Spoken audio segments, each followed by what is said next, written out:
ঢালিউডের জনপ্রিয় জুটি শাকিব খান ও অপু বিশ্বাসের গোপন বিয়ে নিয়ে ভক্তদের কৌতূহল এখনো তুঙ্গে। সম্প্রতি এক টেলিভিশন সাক্ষাৎকারে সেই বিয়ের দিনকার অজানা স্মৃতি তুলে ধরেন অপু বিশ্বাস, যেখানে তিনি জানান কিভাবে পুরো আয়োজনই হয়েছিল একেবারে লুকোচুরির ভেতরে। এমনকি বিয়ের পোশাকও লুকিয়ে রাখা হয়েছিল শাকিবের খাটের নিচে। অপু জানান বিয়ের দিন তিনি পার্লারে যাওয়ার অজুহাতে গুলশানে শাকিব খানের বাসায় যান। তখন পরিবারের সদস্যরা বাইরে থাকায় বাসাটি প্রায় ফাঁকা ছিল।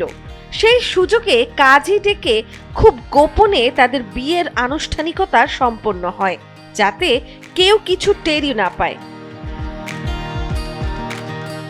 তিনি আরো জানান তার লেহেঙ্গা খাটের নিচে এবং গহনা শাকিবের পোশাক রাখার ব্যাগে লুকানো ছিল।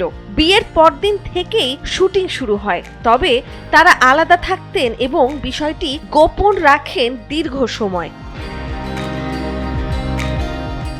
অপু বিশ্বাস বলেন, পরে শুটিং ও আচরণ নিয়ে মায়ের সন্দেহ হলে বিষয়টি প্রকাশ পায়। তিনি জানান ভবিষ্যতে সুযোগ পেলে শাকিব খানের সঙ্গে আবার রোমান্টিক ছবিতে কাজ করতে আগ্রহী, যা দর্শকদের জন্য বড় চমক হতে পারে। নন্দিনী আহসান, সময়ের আলো।